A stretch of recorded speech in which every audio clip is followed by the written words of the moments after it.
વલસાડ જિલ્લાના ઉમરગામ તાલુકામાં આવેલા વલવાડા અને કરમબેલે ગામમાં ભૂમાફિયાઓએ ખાણ ખનીજ વિભાગના અધિકારીઓના ગજવાભરી તળાવને 1,00,000 ટન માટી બારોબાર વેચી દીધી હોવાના આક્ષેપ ગામ લોકોએ કર્યા છે.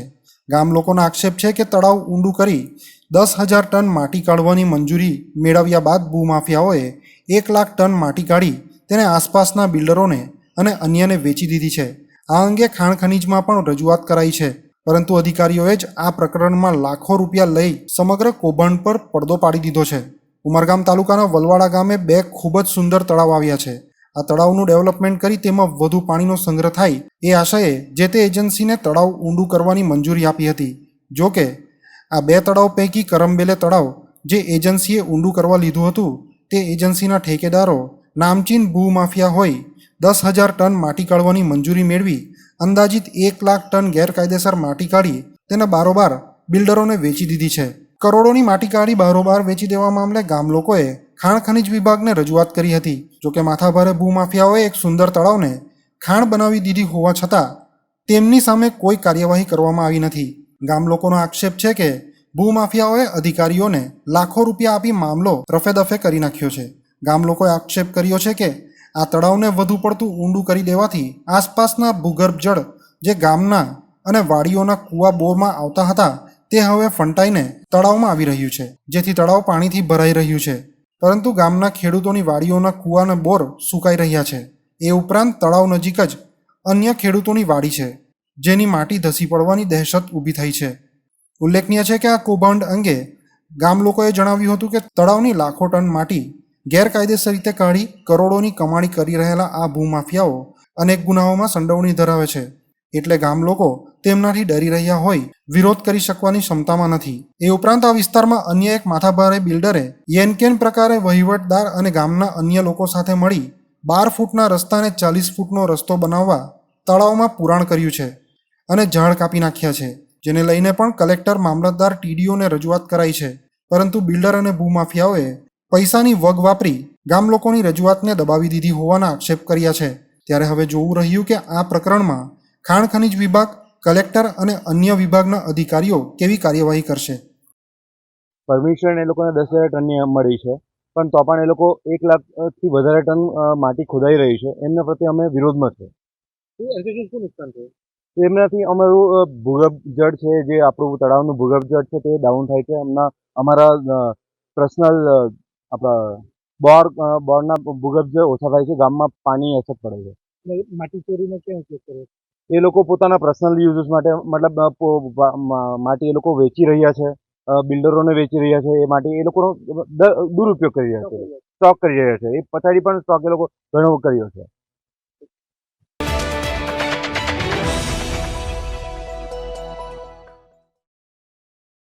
વલસાડનો તિથલનો દરિયો કિનારો આજે બંધ કરાવાયો હતો. દરિયામાં પ્રચંડ મોજા ઉછાળવાની શક્યતાના પગલે સલામતીના ભાગરૂપે તંત્ર દ્વારા તિથલના દરિયાને બંધ કરવામાં આવ્યો છે. રસ્તા પર અને દરિયા કિનારે પોલીસ પહેરો ગોઠવવામાં આવ્યો છે અને લોકોને દરિયા કિનારા પર જવા પર રોક લગાવાઈ છે. મહત્વપૂર્ણ છે કે Indian national centre of ocean information service એટલે કે INCOIS વિભાગ દ્વારા દરિયામાં આજે મોટી ભરતી સાથે પ્રચંડ મોજા ઉછાળવાની શક્યતાઓ વ્યક્ત કરવામાં આવી રહી છે. આથી દરિયા કિનારા નજીક જવું જોખમી સાબિત થઈ શકે છે. આથી સલામતીના ભાગરૂપે આજે વલસાડ વહીવટ તંત્ર દ્વારા તિથલ ચોપાટી પર ખાણીપીણીની લારીઓ અને સ્ટોલને બંધ કરાવવામાં આવ્યા છે અને કિનારે પોલીસ પહેરો ગોઠવવામાં આવ્યો છે. આ સાથે જિલ્લામાં 70 કિલોમીટરના દરિયા કિનારા પર તંત્રની નજર રહેશે.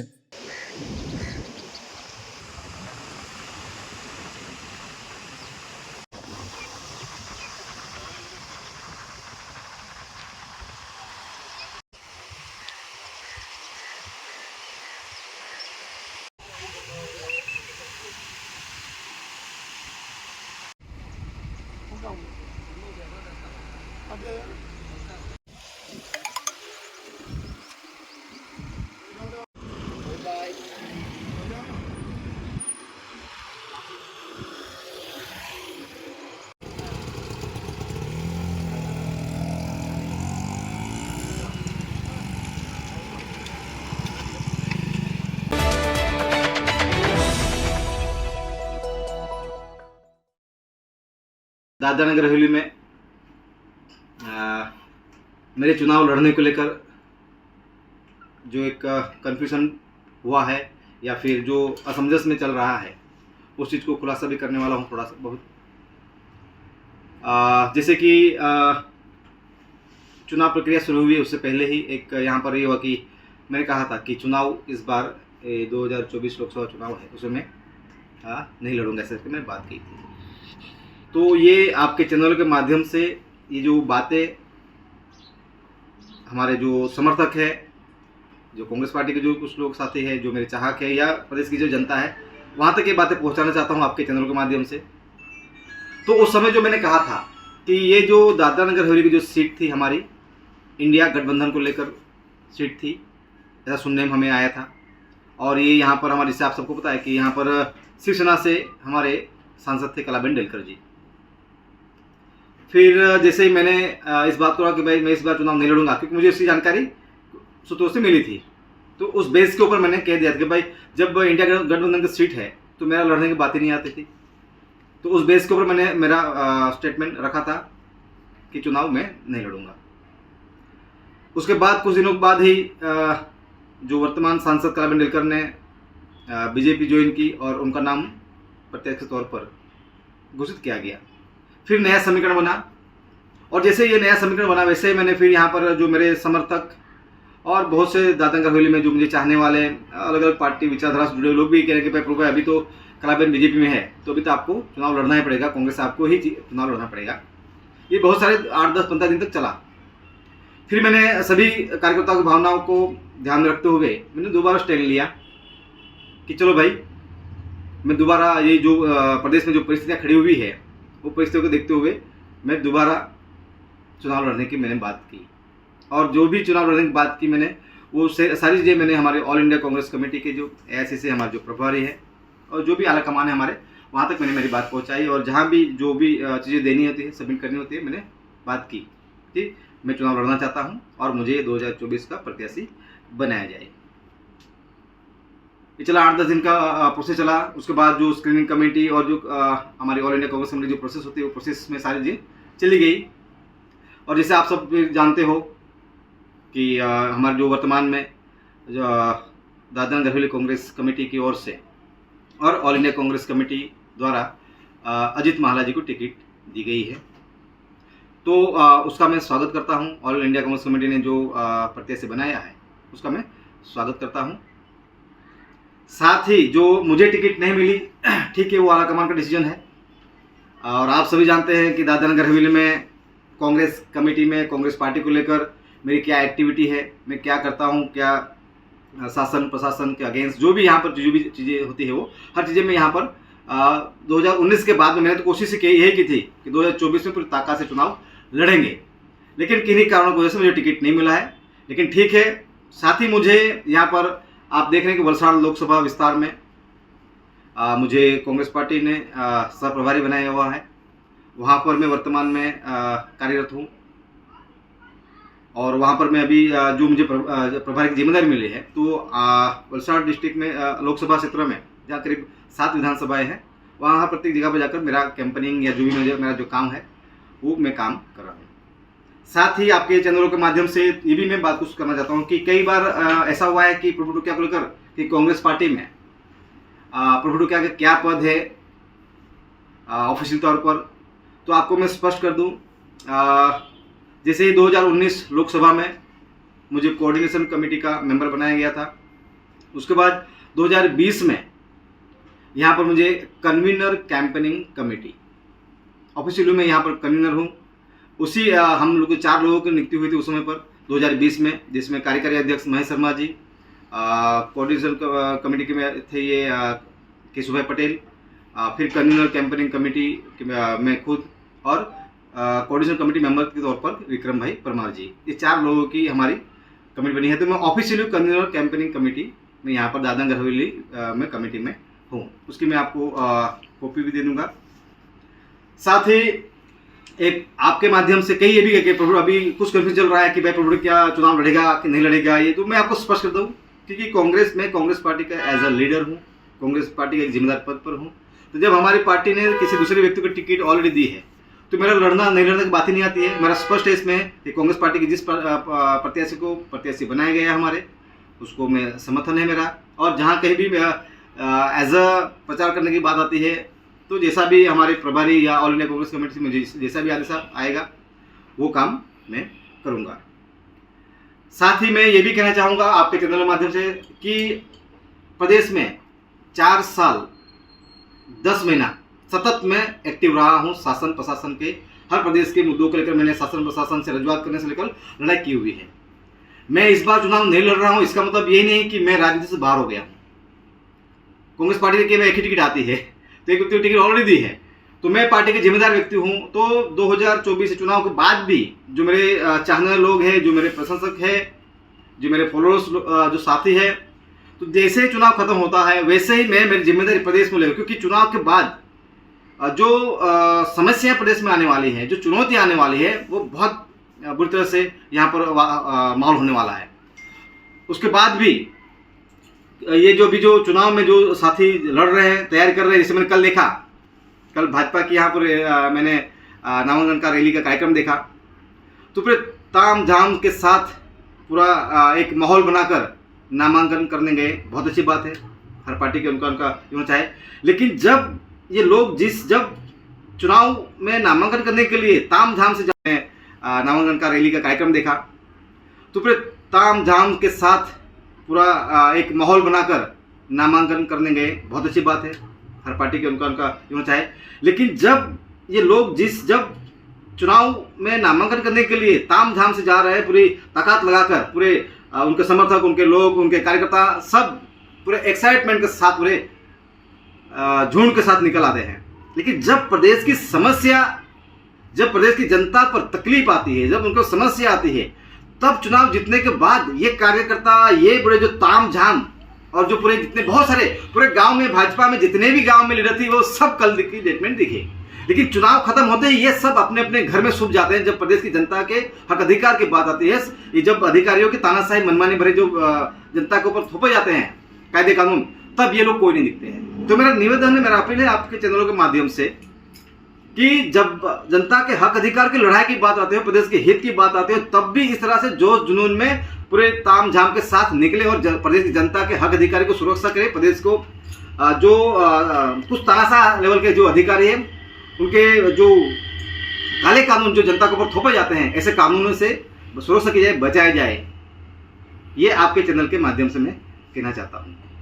प्रभु जी, कांग्रेस के कुछ लोगों ने अभी आपके अध्यक्ष की विरोध किया और जो ग्राउंड लेवल के जितने भी लोग थे उन्होंने अपने पद से राजीनामा दे दिया था, उसके बारे में आपका क्या कहना है? देखिए, यहाँ पर हर कोई स्वतंत्र है। मेरे साथ पिछले 5 साल से एक बार जब 2019 में मेरे हाथ में जब कांग्रेस की कमांड आई, उसके बाद सैकड़ों की तादाद में कार्यकर्ता मेरे साथ जुड़े।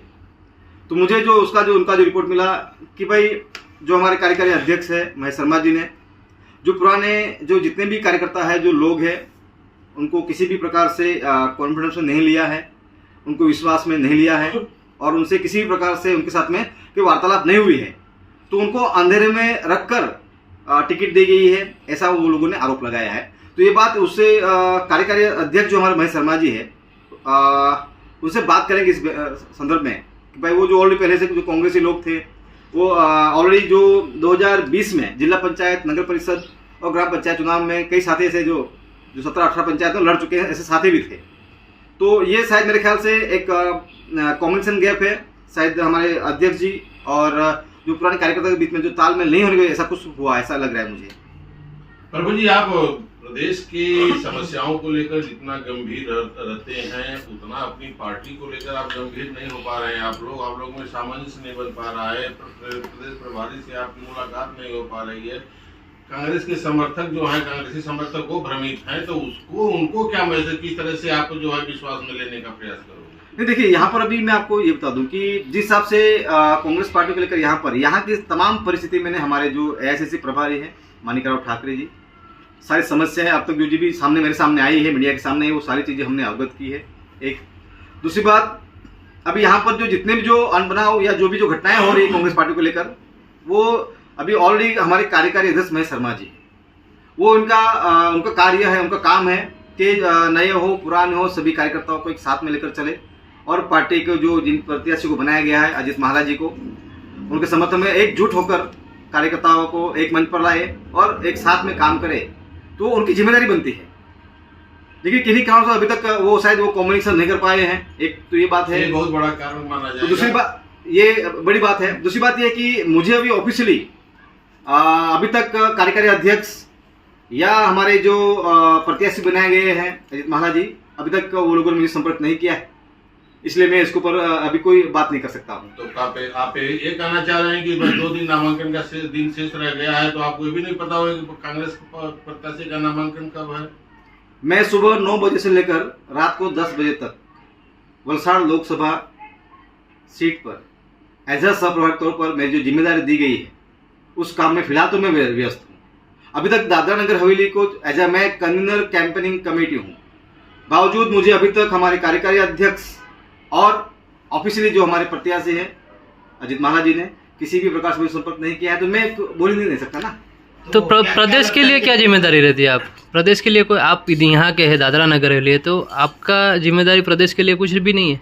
नहीं, मेरी जिम्मेदारी है ना, मेरी जिम्मेदारी है।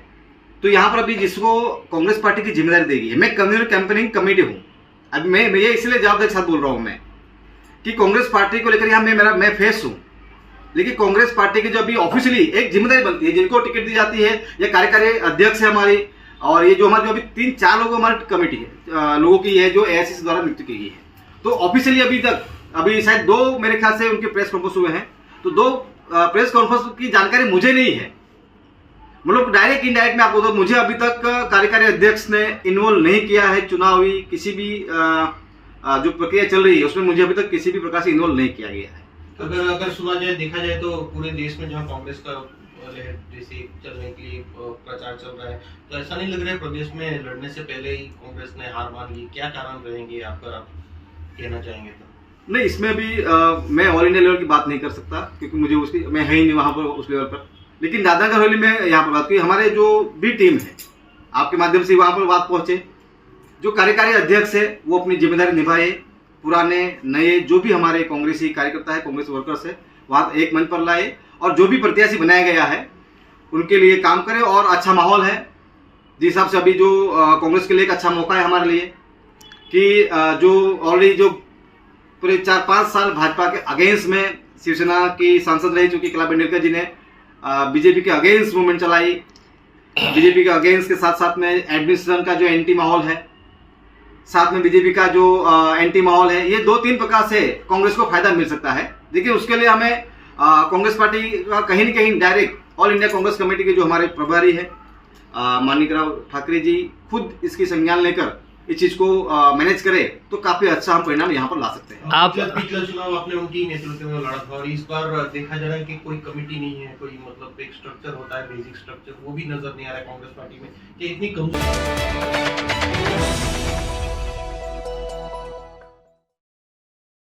આજરોજ Grover and wheel India limited industry Dadra ખાતે સેલવાસના ફાયર વિભાગના સહયોગથી ફાયર સેફટી મોક ડ્રીલનું આયોજન કરવામાં આવ્યું હતું। દાદરાની ગ્રોવર અને વ્હીલ ઇન્ડિયા લિમિટેડ કંપનીના પેકિંગ વિભાગના બીજા માળે આગ લાગવાની ઘટનાનું આયોજન કંપની મેનેજમેન્ટ દ્વારા કરવામાં આવ્યું હતું। સિક્યોરિટી ઇમરજન્સી સાયરન વગાડતા કંપનીના તમામ સ્ટાફને એલર્ટ કરી દેવામાં આવ્યો હતો અને તેમને કંપનીની બહાર સલામત સ્થળે ઊભા કરી દેવાયા હતા। તો બીજી તરફ કંપનીના બહાદુર સ્ટાફે આગ પર કાબૂ મેળવવાની પોતાની જવાબદારી નિભાવી હતી। કંપની પરિસરમાં લાગેલા ફાયર સેફટીની મદદને લઈ કંપનીના બીજા માળે લાગેલી આગને ઓલવવાના પ્રયાસો શરૂ કરાયા હતા, જ્યાં કંપનીના ચીફ ઓફિસરે દાદરાનગર હવેલી સેલવાસના ફાયર બ્રિગેડને જાણ કરી હતી કે બીજા માળે કર્મચારીઓ ફસાયા છે, જ્યાં થોડી જ વારમાં સેલવાસના 2 ફાયર બ્રિગેડની ટીમ આગ પર કાબૂ મેળવવા પહોંચ્યા હતા અને બીજા માળે ફસાયેલા કર્મચારીઓને સલામત રીતે બહાર કાઢ્યા હતા, જેઓને એમ્બ્યુલન્સની મદદથી હોસ્પિટલમાં ખસેડાયા હતા।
ले जा पड़े किलोमीटर।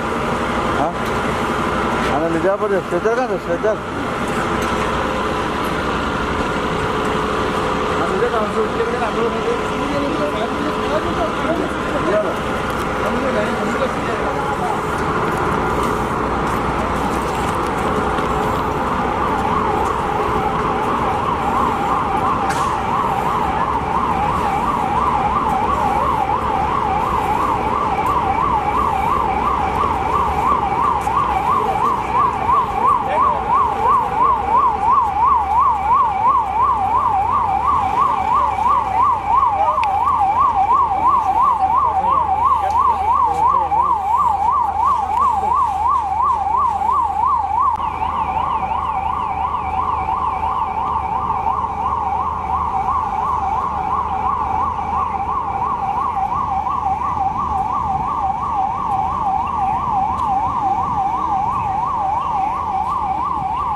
सर क्या घटना हुई थी और किस तरह से आग लगी थी और क्या है पूरा मामला? मैं Grover and mill India limited Dadra senior vice president Rakesh Singh. आज सुबह 10:30 बजे करीब हमारे पैकिंग सेक्शन में एक आग लगने की सूचना मिली। हमारी जी टीम जब है वहाँ पे देखी तो लगा कि भाई ये इमरजेंसी कुछ बड़ी हो सकती है, तो इसलिए इमरजेंसी डिक्लेयर किया जाए। तो ऑन साइट कंट्रोल नहीं होने से हमने on site emergency plan declare कर दिया। हमारी टीम उसके पीछे लग गई। जैसे हमारा सिस्टम है कि इमरजेंसी जब भी डिक्लेयर होता है तो सायरन 3 बार बजाते हैं, उससे पूरे प्लांट के लोग इवोकेशन कर लेते हैं। इवोकेशन के बाद हम लोग उनका हेड काउंट करते हैं कि कितने हमारे सुबह प्लांट के अंदर लोग आए थे और इवोकेशन इमरजेंसी में कब कितने लोग प्लांट से बाहर आ गए हैं। हमने जब काउंट किया तो हमें पता चला कि हमारे 12 लोग जो है 14 लोग नहीं आए थे। तो हमने पता चला कि 12 लोग 14 लोग जो हमारे जिस बिल्डिंग में आग लगी है वहीं पे फंसे हुए थे। हमने अपने रिस्क और सर्च और रिस्क टीम को भेजा कि जाके पता और प्लांट में देखिए कोई छूटा तो नहीं है। तो हालांकि ये कंफर्म हो गया कि 14 लोग हमारे प्लांट में फंसे हुए हैं और 2 लोग जो हैं जो फर्स्ट फ्लोर पे फंसे हुए हैं वो काफ़ी क्रिटिकल पोजीशन में। बाकी जो 12 लोग हैं वो नीचे फंसे हुए हैं। उनके लिए हमारी इवोकेशन टीम गई और उन्होंने उनको वहाँ से धीरे धीरे निकालना शुरू किया। हमें रिपोर्ट मिला कि साहब इमरजेंसी बड़ी हो सकती है तो एम्बुलेंस बुला लीजिए और फायर स्टेशन सिलवासा को भी फ़ोन कर दीजिए कि हमें सपोर्ट के लिए आ जाए यहाँ पे।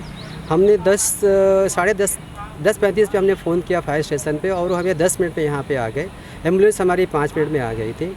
हमारे जो 12 लोग थे उनको हमने 15 मिनट में इवोकेट कर लिया था और जो 2 लोग थे हमसे कंट्रोल नहीं हुए तो उन्हें हमारी फायर टीम जो 10:50 पे आई है उन्होंने 11 बजे तक उनको वहाँ से बाहर निकाल लिया और 11:15 तक हमने फायर को कंट्रोल करके और ऑल क्लियर का सायरन बजा दिया।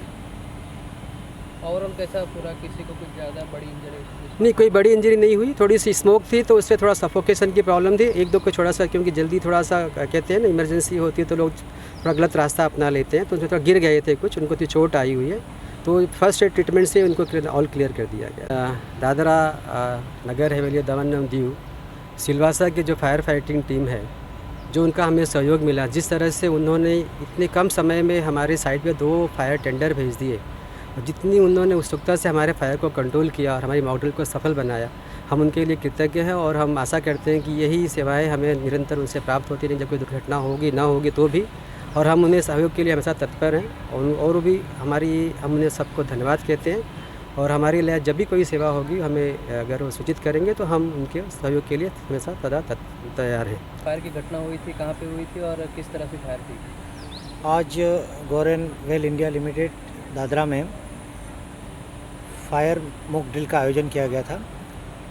जैसे हमको 10:35 को हमारे कंट्रोल रूम को मैसेज मिला कि दादरा गौरन वेल में फर्स्ट फ्लोर पे आग लगी है, तो हमारा जैसे मैसेज मिलते ही हमारा दादरा पिपरिया से 2 गाड़ी टर्न आउट हो गई थी।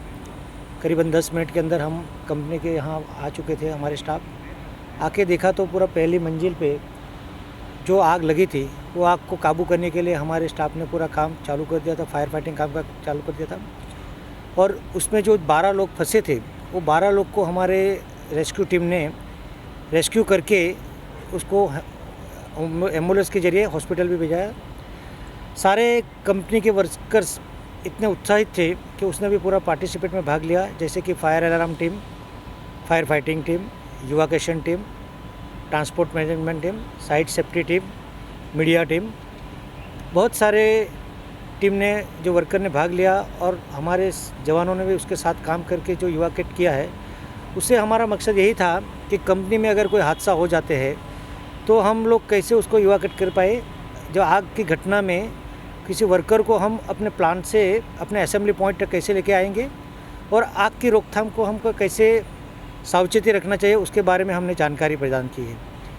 तो हमारा मकसद तो यही है कि हम हर महीने में हर एक कंपनी में मॉक ड्रिल भी करते हैं, लेकिन हमारा अभी ऑल इंडिया लेवल पे जो 14 अप्रैल से 20 अप्रैल से जो फायर सेफ्टी वीक चल रहा है, तो इस बार हमने दादरा के इंडस्ट्री में यहाँ मॉक ड्रिल का आयोजन किया था।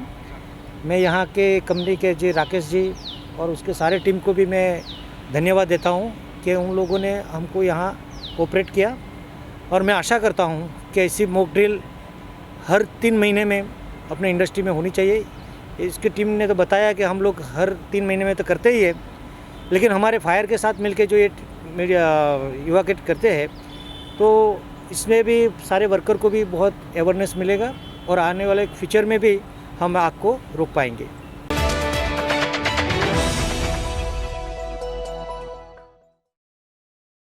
દાદરાનગર હવેલી વિશ્વ હિન્દુ પરિષદ અને બજરંગ દળ દ્વારા રામનવમી પર્વ નિમિત્તે શોભાયાત્રા કાઢવામાં આવી હતી, જેનો શુભારંભ બાલાજી મંદિર આંબલી ખાતેથી વર્તમાન સાંસદ કલાબેન ડેલકર, માજી સાંસદ નટુભાઈ પટેલના હસ્તે પ્રારંભ કરવામાં આવ્યો હતો। આ શોભાયાત્રા શિવાજી રાજે ચોક, ટોકરખાડા, મથુરા સ્વીટ કિલવણી નાકા, ઝંડા ચોક, સરસ્વતી ચોક થઈ બાલાજી મંદિર ગ્રાઉન્ડ પર સમાપ્ત કરવામાં આવી હતી। ત્યારબાદ જાહેર સભાનું આયોજન કરવામાં આવ્યું હતું। બાદમાં મંદિરમાં પૂજા અર્ચના કરી હતી। આ રેલીમાં જય શ્રીરામના જયઘોષના નારા બોલાવવામાં આવ્યા હતા। આ અવસરે વિશ્વ હિન્દુ પરિષદ અને બજરંગ દળના કાર્યકર્તાઓ મોટી સંખ્યામાં જોડાયા હતા।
तो दोस्तों वापी में गुंजन एरिया तो बहुत ही ज्यादा फेमस है, और उससे भी ज्यादा फेमस है Gunjan cinema. Iconic Gunjan cinema Vapi में 50+ इयर्स से है। आइकॉनिक इसलिए क्योंकि गुंजन एरिया का नाम ही गुंजन सिनेमा से इंस्पायर्ड है। तो चलिए देखते हैं हाल ही में पूरा रिनोवेट किया हुआ गुंजन सिनेमा एक नए अवतार में।